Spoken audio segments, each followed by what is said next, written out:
Students, good morning to all. இன்றைக்கி வந்து நம்ம 12th காமர்ஸ் பார்க்குறோம். சாப்டர் 4ல் types of financial markets last பார்த்தோம். ஃபஸ்ட்டு பாயிண்ட்டு நான் உங்களுக்கு எடுத்துட்டேன். அதாவது on the basis of type of financial claim அப்படிங்கிறது நம்ம பார்த்துட்டோம். Debit market and equity market அப்படிங்கிறத நான் உங்களுக்கு நடத்திட்டேன். இன்றைக்கி செகண்ட் பாயிண்ட் பார்க்குறோம். On the basis of maturity of financial claim.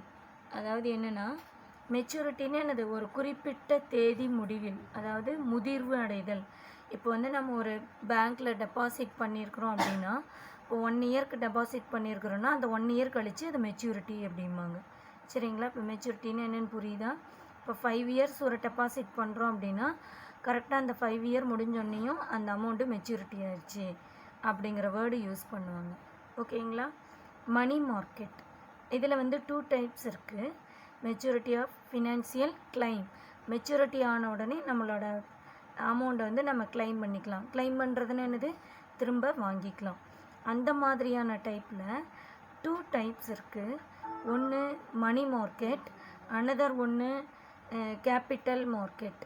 Money market அப்படின்னா it is the market for short term financial claim, usually 1 year or less. 1 year இருக்கலாம் அல்லது அதுக்கு கீழே இருக்கலாம். அது என்னது, short term financial claim. Example treasury bill, commercial paper, certificates of deposit. இதுதான். சரிங்களா? நான் உங்களுக்கு சொன்னதுதான். ட்ரெஸரி பில்னு என்னது, ட்ரெஸரி பில் அப்படின்னா நம்ம வந்து இந்த அரசு கருவூலமெல்லாம் இருக்கு இல்லைங்களா, அங்கே வந்து நம்ம வாங்கக்கூடிய அந்த டெபாசிட் கருவூல சீட்டு அப்படின்னு சொல்லுவாங்க. அடுத்து கமர்ஷியல் பேப்பர் அப்படின்னா வணிக தாட்கள் அப்படிங்கிறது. அடுத்தது சர்டிஃபிகேட்ஸ் ஆஃப் டெபாசிட், அந்த பாண்டு வாங்கிட்டு நம்ம டெபாசிட் பண்ணுறது. இந்த மாதிரி இருக்கிறதுல எனது மணி மார்க்கெட். அடுத்தது கேபிட்டல் மார்க்கெட் அப்படின்னா is the market for long term. இந்த money market only short term, capital market long term. கேபிட்டல்னு இது முதலீடு செய்கிறது. நம்ம ஏதோ ஒரு இதில் வந்து நம்ம முதலீடு செய்கிறோம், ஏதோ ஒரு பிஸ்னஸில் நம்ம கேபிட்டல் இன்வெஸ்ட் பண்ணணும் அப்படின்னா உடனே நமக்கு திரும்ப கிடைக்காது. அது வந்து கண்டிப்பாக லாங் டேர்மாக தான் இருக்கும். மோர் தென் எ இயர், 1 இயர்க்கு மேலே இருக்கலாம். எக்ஸாம்பிள் ஷேரு, டெபஞ்சர்ஸ்னு அது கடனீட்டு பத்திரம். இந்த கடனீட்டு பத்திரம்ங்கிறது என்ன அப்படின்னா, நம்ம வந்து சில கம்பெனிஸில் வந்து ஃபார் எக்ஸாம்பிள் ஏதோ ஒரு கம்பெனி வச்சுக்கோமே, அந்த கம்பெனியில் வந்து தேவையான முதல் அவங்களால போட முடியாத அளவுக்கு இருக்கும். இப்போ எக்ஸ்ஒய் அப்படின்னு 2 பேர் இருந்து ஒரு கம்பெனி ஆரம்பிக்கிறாங்க. அவங்களால வந்து தேவையான முதலீடு போட முடியல அப்படின்னு அவங்க என்ன பண்ணுவாங்க, டெபஞ்சர்ஸ் இஷ்யூ பண்ணுவாங்க. பேப்பர்லையெல்லாம் விளம்பரம் கொடுப்பாங்க. இவங்களுக்கு பங்குதாரர்கள் அல்லது முதலீடு செய்கிறவங்க தேவைப்படுவாங்க. இப்போ பொதுமக்கள் என்ன பண்ணலாம், அவங்ககிட்ட இந்த டெபஞ்சர்ஸை வாங்கிக்கிட்டு பணம் கொடுக்கலாம். ஒரு பாண்டு மாதிரி கொடுப்பாங்க. அதுதான் என்னது, டெபஞ்சர்ஸ். தமிழில் கடனீட்டு பத்திரம் அப்படின்னு சொல்லுவாங்க. அதை நம்ம வாங்கிக்கிட்டு என்ன பண்ணலாம், பணம் கொடுக்கலாம். நமக்கு பணம் தேவைப்படும் போது அந்த பத்திரத்தை அவங்ககிட்ட திருப்பி கொடுத்துட்டு நம்ம பணத்தை வாங்கிக்கலாம். இந்த மாதிரியாக ஒரு மார்க்கெட் செயல்படுறது என்னது, கேபிட்டல் மார்க்கெட் அப்படிம்பாங்க. சரிங்களா?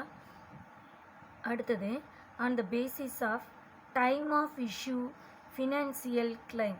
அதாவது கால அடிப்படையில் 1 இயர் 2 இயர் இத்தனை வருஷத்துக்கு நாங்கள் வந்து முதலீடு செய்கிறோம் அப்படின்னு டைமை பேஸ் பண்ணி நம்ம அந்த மணி பிஸ்னஸ், அதாவது ஃபினான்சியல் பிஸ்னஸ் நடக்கிறது வந்து இதுதான் மேக்ஸிமம் இருக்குது நடைமுறையில். அதில் வந்து 2 டைப்ஸ் இருக்குது. ஒன்று வந்து ப்ரைமரி மார்க்கெட், அனதர் ஒன்று வந்து செகண்டரி மார்க்கெட். இந்த ப்ரைமரி மார்க்கெட்னு என்னென்னு பாருங்கள். அதாவது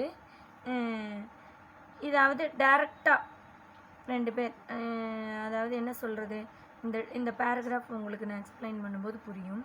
is a term used to include all the institutions that are involved in the sale of securities for the first time by the issuers.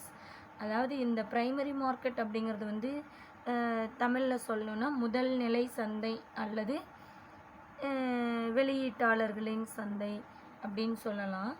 இதில் வந்து அவங்க வந்து டைரெக்டாக நேரடியாக இதில் வந்து இடைத்தரகர்கள் இல்லாமல் டைரெக்டாக அந்த கம்பெனிஸே பொதுமக்கள்கிட்ட அவங்களோட பணத்தை வாங்கிக்கிறது. சரிங்களா? இப்போ ஒரு கம்பெனி இருக்குது அப்படின்னா அதுக்கு வந்து பணம் தேவைப்படுது அப்படின்னா பொதுமக்கள்கிட்ட வந்து கேட்பாங்க. அவங்களே நேரடியாக பணத்தை கொடுத்து அவங்க அந்த ப்ராப்ளத்தை சால்வ் பண்ணிக்குவாங்க. சரிங்களா? Here the money from investors goes directly to the issuers. அதாவது யாருக்கு தேவைப்படுதோ அவங்ககிட்ட டைரெக்டாக இன்வெஸ்ட் பண்ணுறவங்களும் தேவைப்படுறவங்களும் மீட் பண்ணி அந்த ப்ராப்ளத்தை சால்வ் பண்ணிக்குவாங்க. இதுதான் என்னது ப்ரைமரி மார்க்கெட். அனதர் ஒன் வந்து செகண்டரி மார்க்கெட். செகண்டரி அப்படின்னு இந்த இரண்டாம் நிலை சந்தை, இது முதல் நிலை சந்தை. சரிங்களா?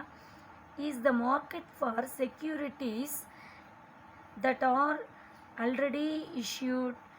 Stock exchange is an important institution on the secondary market. அதாவது ஏற்கனவே, அதாவது இதில் என்னென்னா, ஒரு கம்பெனி தன்னோட பங்கை வெளியிடுறாங்க, அதை ஒருத்தர் வாங்கி செகண்டாக நாம் வாங்குறது. சரிங்களா? இதுதான் செகண்டரி மார்க்கெட். அடுத்த பாயிண்ட் பாருங்கள், 4th பாயிண்ட் பாருங்கள். இது ஒரு முக்கியமான கொஷினும் கூட. இது வந்து நீங்கள் மிஸ் பண்ணாமல் பாருங்கள். இப்போ நம்ம 4th பாயிண்ட் பார்க்கலாம். சரிங்களா ஸ்டூடெண்ட்ஸ்? பாருங்கள், on the basis of timing of delivery of financial claim அப்படின்னு என்னது, ஒரு குறிப்பிட்ட டைமை பேஸ் பண்ணி 1 year 2 year அப்படின்னு டைமை பேஸ் பண்ணி ஃபினான்சியல் பிஸ்னஸ் பண்ணுறது. சரிங்களா? இதுவும் நடைமுறையில் இருக்குது. கேஷ் ஆர் ஸ்பாட் மார்க்கெட், நேரடியாக. சரிங்களா? ஸ்பாட் மார்க்கெட் அப்படின்னு சொல்கிறது நேரடியாகவே, உடனடியாக இங்கே பணம் கொடுக்கல் வாங்கல் நடைபெறும். Is a market where the delivery of the financial instrument and payment of cash occurs immediately. உடனடியாக பணம் கொடுக்கல் வாங்கல் நடைபெறக்கூடிய ஒரு இடம்தான் spot market. Settlement is completed immediately. சரிங்களா? உடனடியாக செட்டில்மெண்ட் நடைபெறும். அடுத்தது ஃபார்வர்ட் ஆர் ஃபியூச்சர்ஸ் மார்க்கெட். அதாவது இஸ் எ மார்க்கெட், அதாவது ஃப்யூச்சரில் இப்படி தான் இருக்கும் இந்த மார்க்கெட், இவ்வளோ. அதாவது இப்போ கோல்டுக்கெல்லாம் இது மாதிரி சொல்லலாம். ஃப்யூச்சரில் இந்த கோல்டு இன்ன ரேட்டில் இருக்கும் அப்படின்னு ஒரு கெஸ்ஸிங், ஒரு என்ன சொல்கிறது, ஒரு தோராயமாக மதிப்பிட்டு அதை பேஸ் பண்ணி பிஸ்னஸ் பண்ணுறது. சரிங்களா? Is a market where the delivery of asset and payment of cash takes place at the pre determine time frame in future. ஃப்யூச்சரில் இப்படி தான் இருக்கும் இதோட விலை அப்படின்னு அதை பேஸ் பண்ணி ஒரு மணி பிஸ்னஸ் பண்ணுறது இந்த ஃப்யூச்சர் மார்க்கெட். அடுத்தது 5th பாயிண்ட் பாருங்கள். On the basis of organisational structure of the financial market. அதாவது நிதி சந்தை அமைப்பின் அடிப்படையில், அதோட அமைப்பு, அந்த ஃபினான்சியல் மார்க்கெட்டோட அமைப்பு, அதாவது ஸ்ட்ரக்சர் ஆஃப் ஃபினான்சியல் மார்க்கெட்னு கொடுத்துருக்குறாங்க. பாருங்கள் என்னென்ட்டு. Exchange trade market. எக்ஸ்சேஞ்சுன்னு என்னது, அதாவது நீங்கள் நியூஸில் பார்த்துருப்பீங்க, பங்கு சந்தை நிலவரம் அப்படின்லாம் போடுறாங்க இல்லைங்களா, அந்த மாதிரி ட்ரேடு மார்க்கெட் மூலமாக, அதாவது எப்படி சொல்கிறது, பரிமாற்ற வர்த்தக சந்தை அப்படின்னு சொல்லுவாங்க. Is a centralised organisation. Stock exchange அதெல்லாம் அதில் வரும். வித் த ஸ்டாண்டர்டைஸ்டு ப்ரொசீஜர்ஸ், அதுக்குன்னு ஒரு சில ப்ரொசீஜர் இருக்கும். அந்த ப்ரொசீஜரை ஃபாலோ பண்ணி ட்ரேடிங், அதாவது பிஸ்னஸ், மணி பிஸ்னஸ் பண்ணுறது இந்த trade market. Another one over the counter market, அதாவது உடனடி சந்தை. பாருங்கள், இது வந்து என்ன பண்ணோன்னா இந்த ட்ரேடு மார்க்கெட்டுக்கு வெளியில் நடக்கும். பாருங்கள், இஸ் எ டீசென்ட்ரலைஸ்டு மார்க்கெட். இது வந்து சென்ட்ரலைஸ்டு ஆர்கனைசேஷன். ட்ரேடு மார்க்கெட்டை அதுக்குள்ளே பேஸ் பண்ணி நடக்கக்கூடியது. இது வந்து outside the stock exchange with the customised procedures. அந்த ப்ரொசீஜரை ஃபாலோ பண்ணி, அதுக்குன்னு சில ப்ரொசீஜர் இருக்கும், அதை ஃபாலோ பண்ணி நடக்கிறது என்னது ஓவர் த சென்டர் மார்க்கெட் அப்படின்னு சொல்கிறது. இந்த சாப்டர் உங்களுக்கு கொஞ்சம் டிஃபிகல்ட்டாக தான் இருக்கும், புரிஞ்சுக்கோங்க. ஏதாவது டவுட் இருந்தால் எனக்கு கேளுங்க. அடுத்த டாபிக் பாருங்கள், ரோல் ஆஃப் ஃபினான்சியல் மார்க்கெட். இது ரொம்ப ரொம்ப உங்களுக்கு ஈஸியாக இருக்கும். அதாவது இந்த ஃபினான்சியல் மார்க்கெட்டோட ரோல்னு என்னது, பங்கு என்ன அப்படின்னு பார்க்கலாம். இது எதெல்லாம் பங்கு பெறுது, இதோட நன்மைகள்னு கூட சொல்லலாம். பாருங்கள், one of the important requisites of the accumulated one of the important characteristics of the accelerated development of an economy is the existence of a dynamic and resilient financial market. அதாவது இது ஒரு டெவலப்மெண்ட், அக்ஸலரேட்டட் டெவலப்மெண்ட்னு என்னது, ஒரு செழிப்பான ஒரு நிதிச்சந்தை, அதாவது பொருளாதாரத்தின் துரித வளர்ச்சி. அக்ஸலரேட்டட் டெவலப்மெண்ட் ஆஃப் எக்கனாமினா ஒரு விரைவான ஃபாஸ்ட்டாக வளர்ச்சி அடையணும் அப்படின்னா இந்த ஃபினான்சியல் மார்க்கெட் சுறுசுறுப்பாக இருக்கணும். இது டல் ஆச்சுன்னா அந்த கண்ட்ரி எக்கனாமிக்கலாகவே பின்தங்கிருச்சு அப்படின்னு சொல்லுவாங்க. சரிங்களா? A financial market is of great use for the country as the helps of economic in the following manner. என்னென்ன வகையில் ஹெல்ப் பண்ணுது ஒரு கண்ட்ரி எக்கனாமிக்காக டெவலப் ஆகணும் அப்படின்னா உங்களுக்கு ஒரு 5 பாயிண்ட்ஸ் கொடுத்துருக்குறாங்க.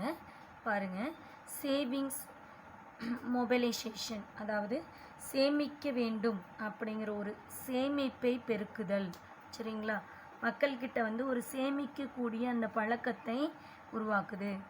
Obtaining funds from the servers or surplus units such as household investors. அதாவது மக்களிடையே சர்ப்ளஸ்னு என்னது, உபரியாக மிகுதியாக இருக்கக்கூடிய அந்த பணங்களை டெபாசிட்டாக கவர்மெண்ட் பேங்க் மூலமாகவோ ஃபினான்ஸ் மூலமாகவோ அதை கலெக்ட் பண்ணி அதை தொழில்துறைக்கு இப்போ நம்ம பேங்க்கில் டெபாசிட் பண்ணுறோம் அப்படின்னா அந்த பணத்தை அப்படியே வச்சுருக்க மாட்டாங்க. பெரிய பெரிய கம்பெனிஸ்க்கு தொழில்துறை வளர்ச்சி அடையிறதுக்காக அவங்களுக்கு லோன் கொடுப்பாங்க. நம்ம பணத்தெல்லாம் நம்ம டெபாசிட் பண்ணுறதெல்லாம் அதன் மூலமாக நம்ம நாடு டெவலப் ஆகும். சரியா? இந்த சேமிப்பின் மூலமாக. சரியா? Household individuals, business firms, public sector units, government is an important role played by financial market. புரியுதுங்களா? இது ரொம்ப ஈஸி உங்களுக்கு. அடுத்தது இன்வெஸ்ட்மெண்ட், முதலீடு. இப்போ நம்ம நிறைய கம்பெனியில் ஷேர் வாங்குகிறோம் அப்படின்னா இது என்னது, investment. Financial market plays a key role in the arranging the investment of funds thus collected in those units which are in need of the same. அதாவது இந்த முதலீட்டை பெருக்குவதில் இந்த ஃபினான்சியல் மார்க்கெட் ஒரு முக்கியமானது. சரிங்களா? அடுத்தது நேஷ்னல் க்ரோத், அதாவது தேசிய வளர்ச்சின்னு சொல்லலாம்.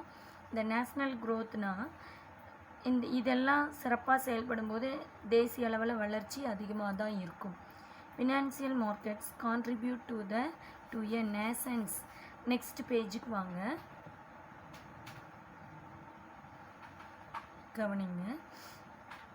growth by ensuring an unfettered flow of surplus funds to deficit units. அதாவது அதிகமாக இருக்கக்கூடிய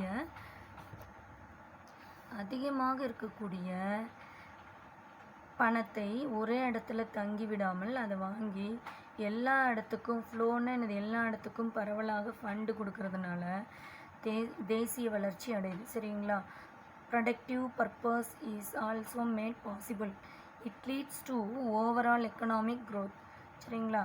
அதாவது பணம் ஒரே இடத்துல தேங்கிடாமல் எல்லாத்துக்கும் தேவையான பொழுது கிடைக்கும் மாதிரி செய்கிறது எனது மணி மார்க்கெட்.